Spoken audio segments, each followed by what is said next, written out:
future people! Welcome to Getting Tabled. I'm Jason the Bruce, and today we're going to unbox the old and the new.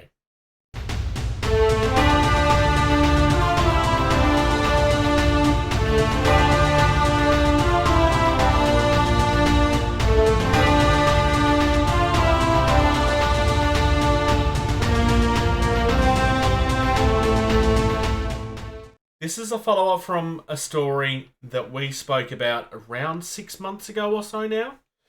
At one point last year, a company called Siocast officially showed off a brand new technology for miniatures.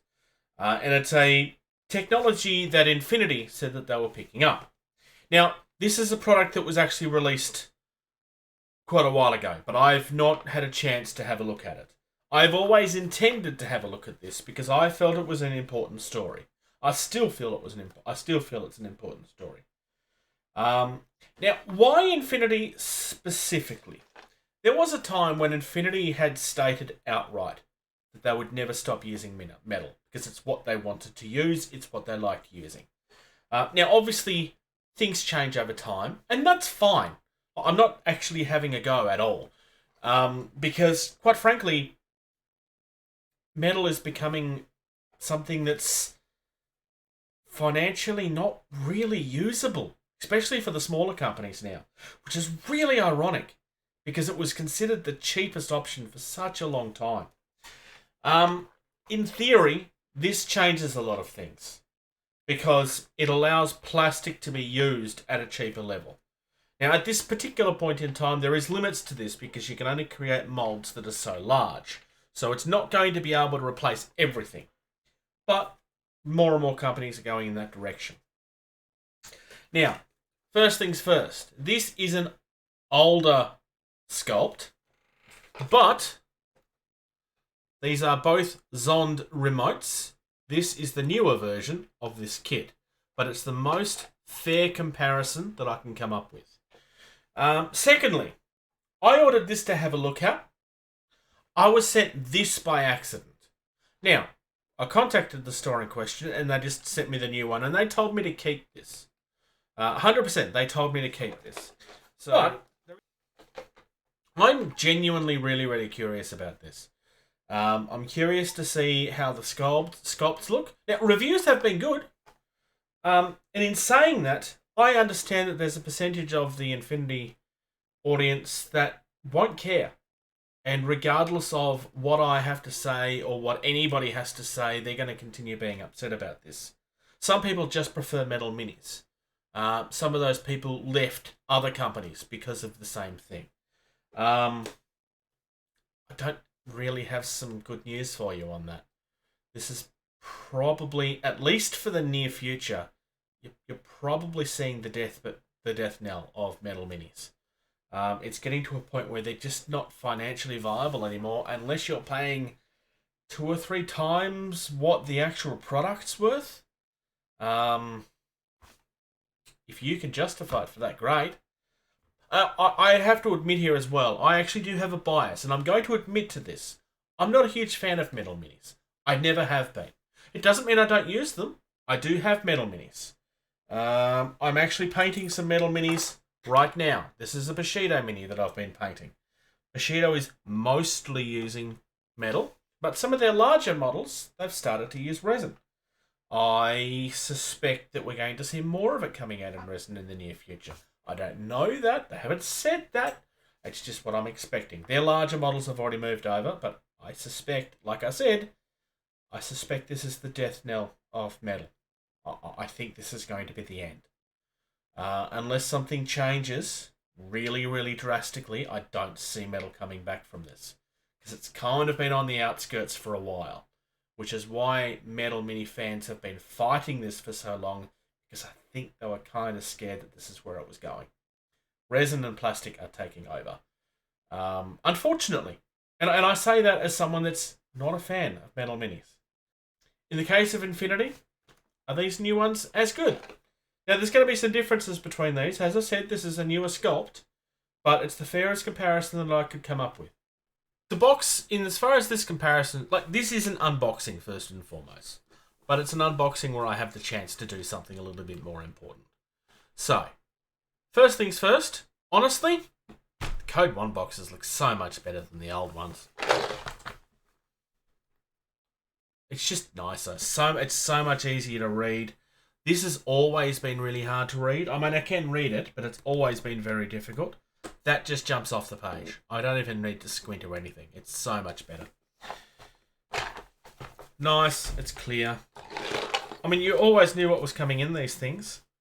I mean, it's very clear what it all is.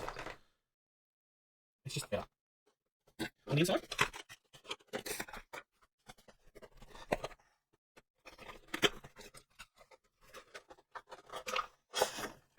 On the inside, the boxes are the same. That shouldn't really be a huge surprise. Let's start with the metal. So, here we have the metal. Now, this is an older model, as I said earlier, but the benefits of metal is you get nice, crisp detail in a manner that used to be a lot more affordable to make. It's really nice. Now, this has been something that's always annoyed me about Infinity Minis, and it's right in the middle of a flat panel where there's detail. Now, obviously I can remove that and clip that, but then you're always going to have a spot here that it's just frustrating. This is exactly the same piece, so there's no point comparing that. There's no guarantee, obviously, that the new ones will be any different than that. But this gives you an idea of what you're looking at. It's nice. It's crisp. It's hard and firm.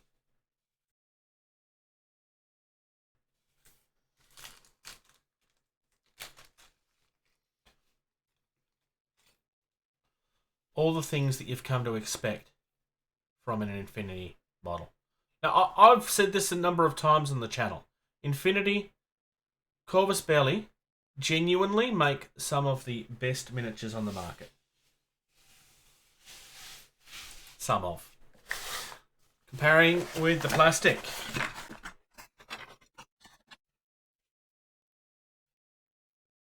So, direct comparison. First and foremost, that placement. This is it's been sculpted differently, so there's still one there, but they've chosen to place the gate in a much smarter place this time. There's no detail that you're going to lose when you remove it. That's much smarter. They've done a much better job. But that's got nothing to do with the plastic. I would argue, I actually think the detail might be better on this one. It is a different sculpt, but nice, sharp detail. I can't see any loss of detail at all. Again, it is a different sculpt, but the detail is definitely there.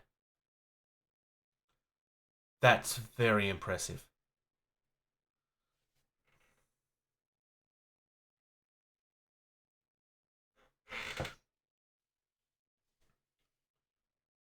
Looking at one of the legs. Really, really nice sharp detail.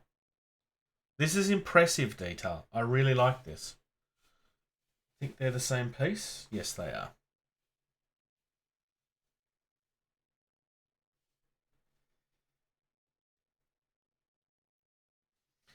So,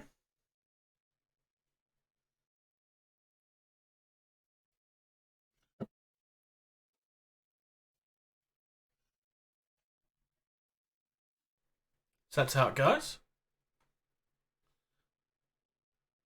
It's actually quite a smart way of doing it, honestly. I mean, you can tell where that seam is, but not at a point where it's difficult. But as far as detail is concerned, you're not losing any detail here. You're not losing any detail here at all.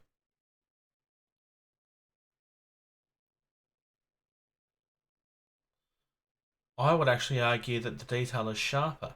But that could easily just be the fact that they've changed the sculpt a little bit too.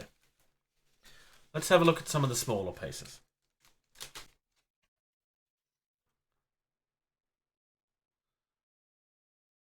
The smaller pieces will, of course, have finer detail, and that's why it's important to look at both.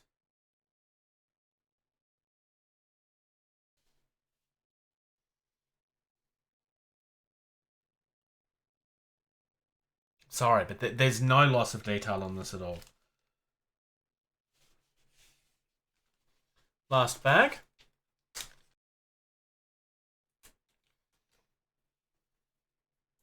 They're both the same.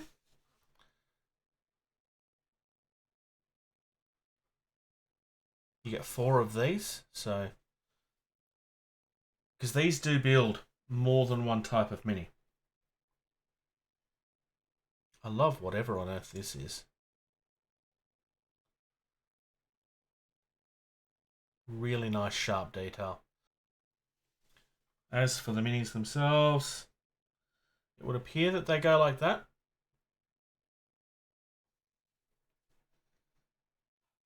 But in all honesty, when it comes to this, they've hit this out of the park. That this is really, really good, very impressive. For those of you that are upset about the fact that metal is going, I actually do get it. As much as I'm not a fan of metal models, I do.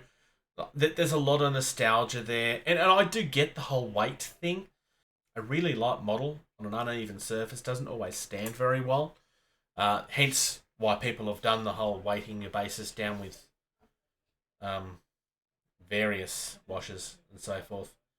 I mean, you used to be able to use coins in some countries. You still could. I would argue that in Australia the coins are not heavy enough. Also, for the price that you're spending on the money that you put underneath it, you could just go and buy a whole heap of washers and save yourself a lot of money, especially if you buy them in bulk. That's how I feel about it, though.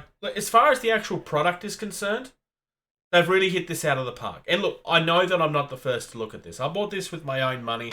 The product came out in 2021, late 2021, but it came out in 2021. So obviously I do get that you may have seen this stuff already. Thank you very much for checking out this video. If you're enjoying the content of this channel, please like and subscribe. If you're in a position to do so, please check out patreon.com/gettingtabled. You receive early access to at least 80% of all videos that we put out, and you get access to the video edition of all of our podcasts the day that they're uploaded. If you'd like to check us out on social media, facebook.com/gettingtabled is the most active. We also have a Discord server. You can email our team at gettingtabled@gmail.com. If you're on either Twitter or Instagram, you can find us at gettingtabled. And until next time, play more games. But there's a couple of things that our Patreons... I reached out to our Patreons, and there's a couple of questions that they gave me. JP wants me to go through a thorough materials analysis. Okay, well, this is metal. It's made of metal type stuff. This is plastic. It's made of plastic type stuff. Shay said, can you do an ultimate tensile strength, yield test strength, elastic modulus, softening point, burn and melting point, and a full solvent compatibility analysis? No. Our Patreons are extremely helpful.